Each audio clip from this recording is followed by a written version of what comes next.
Okay, I think it's filming. Okay, let's go. Hey guys, welcome back to my channel. Today I'm doing a video that I'm so excited for. I'm going to be sharing my top Netflix recommendations. I tried to pick a lot of different kinds of shows, so there's a lot of different genres, and also some of these are pretty popular already, but I feel like they are definitely worth mentioning. Okay, so I just put up the list of the shows on my phone. I'm going to go through them one by one, give you guys a quick summary, and why I think you guys should watch it, why I like it. So let's just go ahead and get into it. The first show is called The 100. This is one of my favorite shows of all time. The premise of it is there was a nuclear apocalypse on Earth, but there was a group of people who ended up escaping, and they are living on this space station called the Ark. The series starts off a few generations later where they are living on the Ark, but they're starting to run out of resources. So they decide to send some people back to the ground, back to Earth, to see if they can live there again. They end up deciding to send a group of 100 juvenile prisoners, which is why it's called The 100. And the leaders of the Ark decided on sending prisoners because they felt like they were expendable. And the reason they are juvenile prisoners and not just like adults is because all crimes on the Ark were punishable by death unless you were under 18. It was just like a very strict sort of society. So the group of teens arrive on Earth and they're trying to survive there, they're trying to form a community.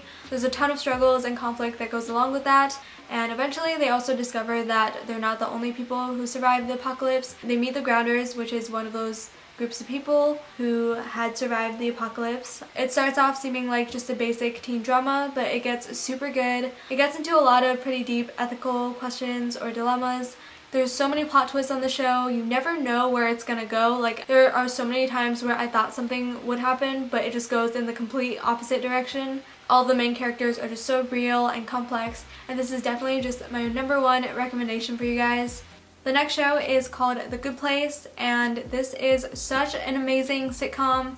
The main character is Eleanor Shellstrop, and she has already died. She's in the afterlife, and basically she wakes up to realize that she has ended up in the good place. There is the good place and the bad place, kind of like heaven or hell, and she realizes that she was put there by accident. Because like in reality she was not a good person when she was alive. She was like very selfish, very self-absorbed, but pretty much the show is following her as she's trying to learn how to be a good person so that she doesn't get discovered and sent to the bad place. There's a lot of interesting stuff about ethics and moral philosophy, but they present it in a really fun way. I actually went into the show not knowing it was a comedy. I thought it was going to be like one of those super dark dramatic shows, but I ended up being really happily surprised. It's definitely a very upbeat comedy. The episodes are pretty short, they're like 20 minutes, so you can speed through them pretty fast.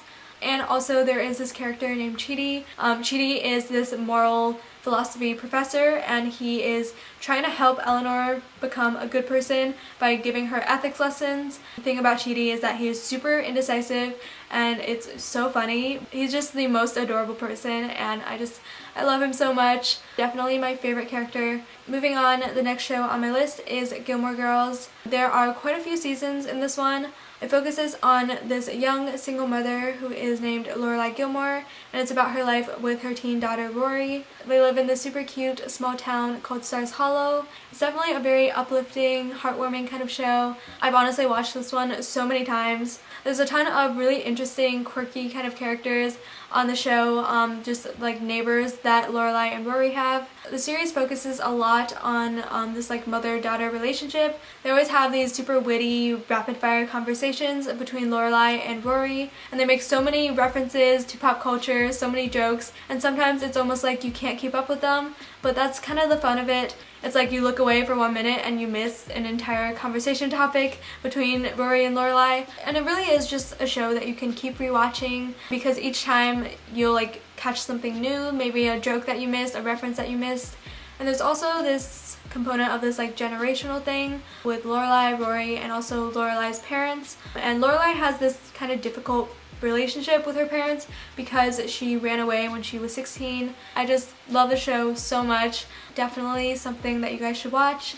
And if nothing I've said so far has convinced you to watch Gilmore Girls, I'm just gonna say 2 words. Jess Mariano. If you watch Gilmore Girls, you get it. Okay, so this next show is like a complete 180 from Gilmore Girls. It is so different, but I also really like it. It is called Mad Men. This is a period drama, so it is set in the 60s in New York, and it's about this advertising agency called Sterling Cooper. The protagonist is this ad executive called Don Draper, and he's a super mysterious, charismatic kind of character. You start to learn about his past and a bunch of secrets that he has that could potentially mess up his work and his family life and all that. It definitely gets pretty heavy sometimes, but the writing of the show is just absolutely insane. It is just a whole nother level. I don't really know how else to explain it, but it's kind of like, it just feels like these characters are normal people who are living their everyday sort of lives. Nothing really happens day to day. It's more just about the characters themselves. And the characters do start off very two-dimensional. They start off as cliches, as tropes. There's Don, who's the tall, dark, mysterious guy. Peggy, who is the super career-oriented, self-made woman. Betty Draper, the 60s housewife. There's also Pete, who is this very snobby, pretentious-seeming rich boy. Right off the bat, it's easy to hate a lot of the characters because you only see them from an outsider's perspective, but as the show goes on and you learn more about them, you get to see their struggles, and it's a lot easier to empathize with them. Also, I really love that the creators put in a lot of really strong female characters. I feel like it definitely makes the show really worth watching. Next on this list is The Society. This is very similar to The 100. It's also this dystopian setting, and it's a teen drama. Pretty much what happens is there was this field trip and all the students at this local high school went on it, and when they return to the small town that they live in, they discover that everybody else has disappeared. Their parents, everybody else in this town is just gone and there's no trace of them. So there definitely is this huge mystery component to the show, and so pretty much the show focuses a lot on how these teens are trying to organize, their society, hence the name, what rules they're gonna set, like who's gonna run this new society that they have. There's a lot of drama for sure. It's still a relatively new show. It came out in 2019, so it only has one season. And also on this list is the show You. The show has really blown up recently, so I think most of you probably have heard of it, but if you don't know, it is about this guy named Joe Goldberg, and he is this guy who works at a bookstore. On the outside, he seems like such a normal guy, but the main thing about him is that he gets super creepy and stalkerish when he falls in love. So in the first season, he meets this girl named Guinevere Beck, and he becomes like pretty psycho and crazy about her, and he will go to like crazy lengths to kind of maintain this relationship with her, as well as like do anything, kill anyone who he thinks is like getting in their way. It gets really dark and creepy sometimes. There's a lot of narration in the show as well, so you really get to see like what the character is thinking. And the character Joe is just very cynical. He has this dark kind of humor, and it makes the show really interesting to watch as well. The next show that I recommend is Chilling Adventures of Sabrina. It is this new dark adaptation of Sabrina and the Teenage Witch. So it's about, the teen witch Sabrina, and about her trying to juggle her normal high school life and her life concerning witchcraft, so like the dark arts and like this other academy that she attends. Kind of gruesome sometimes, but it's not scary. Like, I really hate horror. I will not watch horror movies, can't stand it. If you're like me and you don't like scary stuff or horror movies, I think this is a show that you would still enjoy watching. Also, honestly, the show gets a little bit cliche sometimes. Like, the teen drama is like sometimes kind of like, oh, of course this would happen, like this is so expected. But it still is a good show to binge. There are a lot of great moments.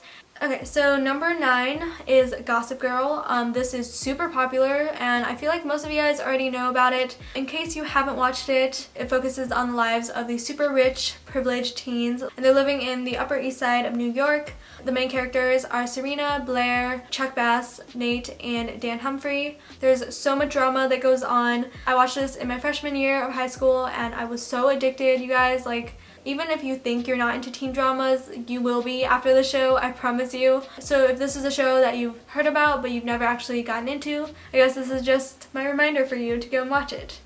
Number 10 is Sherlock, which is this British TV crime series, and it is a re-adaptation of Sherlock Holmes, but it is set in the 21st century. And each of the episodes in this series are standalone, so they're also super long. They're like 50-ish minutes, I think. Honestly, they're kind of like mini movies in themselves. But this is a good show to watch if you don't want to spend too much time binge watching TV, because each of the episodes have this resolve at the end. So they're super easy to stop after one episode and just like, you know, you're all set. Then we have the Vampire Diaries. This was super popular when it came out, but I don't really hear that many people talking about it anymore, so I definitely still wanted to mention this. This is just like an OG kind of show for me, along with Pretty Little Liars and Teen Wolf. It's just such a good classic binge watching type of show. Tons of supernatural stuff, vampires, werewolves, witchcraft, all that good stuff. If you guys haven't really looked into the Vampire Diaries, real quick summary I guess. There is the main character, Elena Gilbert. She ends up meeting these vampire brothers, Stefan and Damon. And of course, it's a teen drama, so there is this love triangle kind of thing that goes on. And I know what you guys might be thinking, like, oh, another sappy teen drama with that love triangle, but like, you guys, don't knock it until you've watched it. I thought this was just gonna be like super cliche and I wouldn't like it at all, but here I am, like totally obsessed with it. Also, Team Damon all the way. I actually never ended up finishing this one though, but now that I have the time, I'm definitely gonna get into it again. Number 13 on my list is Living With Yourself, which is a comedy slash dramedy I guess. It is starring Paul Rudd. Need I say more? How can you not love Paul Rudd? Such an amazing actor, so freaking funny. So in the series, Paul Rudd plays Miles, and he is this guy who goes through this treatment where he is promised that he will come out a better version of himself, but then the whole thing backfires and something goes wrong with the treatment and he ends up with a cloned version of himself. There is always just a ton of things happening in it, and the conversation between Paul Rudd as, you know, the normal Miles and the better, like upgraded Miles is just so hilarious and super entertaining. Also, there's only one season right now. I don't know if there's a season 2. Okay, so my camera is about to die. I am gonna try to speed through the last few, so I'm not gonna get too much into the premise of these, but you guys can search it up online if you're interested. Okay, next show is Stranger Things. This is just a must-see kind of show. I'm sure you guys all know it. I'm not going to explain because like this is super popular. I'm still actually finishing up season 2 right now, but I guess this is just a little reminder for you and me to finish watching it or see it if you haven't seen it. I'm really surprised that my camera hasn't died yet, but I'm going to try to hurry up and get through these last few shows. 15 is The Great British Baking Show / The Great British Bake Off. Same show, different names. It's a baking competition kind of thing. With most competition or like reality TV, you kind of expect there to be a lot of drama, super competitive people, and like rude or snobby kind of judges. But this show is such a breath of fresh air. Just very different from most like competition or reality TV shows. There's no like excess annoying drama to watch. It's really just focused on the baking. It's a very happy, uplifting kind of show. I really like to play the show in the background if I'm doing laundry or cooking or cleaning or baking, you know. Ever since I started watching this, I am like so inspired to bake. Thanks to the show, I will be spending my entire quarantine baking. Now we're at the very last 2 shows on this list. I decided to just group them together because they're kind of similar types of shows, The Office and Parks and Rec. These are just classic sitcoms. I'm sure you guys know them, but I felt like my list and this video would not be complete without mentioning these 2 shows. When I first started watching these shows, I like honestly didn't really like them. I wasn't really used to like mockumentary type of shows, but after you start watching it for a while and you get past the first few episodes, you really just fall in love with these shows and you just get really into that type of humor. Okay, so before I end this video, I wanted to note some other shows that are really good, but these are not on Netflix or they were taken off. If you have a different streaming platform, you can watch these as well. I'm going to list them on the screen somewhere and also read them off my phone. Friends, Pretty Little Liars, How I Met Your Mother, Switched at Birth, Euphoria, Big Little Lies, and Teen Wolf. I might have forgot some, but if I do think of something later, I'll just add it onto the screen. I'm really sad that Friends is no longer on Netflix. That was one of the shows that I used to rewatch all the time, but unfortunately can't do that anymore. But if you do have a different streaming platform as well, you should definitely check out some of these shows. And yeah, I really hope you guys found this video helpful. I don't know about you, but I will definitely be spending some time binge watching shows. Definitely not all my time. I will be baking as well. Don't forget to subscribe so you don't miss any of my future videos, and hit that little bell so you'll be notified when I upload. So anyways, that is pretty much it for this video. Comment down below what your favorite shows are, if there's any shows that I missed that you think everyone should watch. With that being said, I will see you guys in my next video. In case you guys are curious,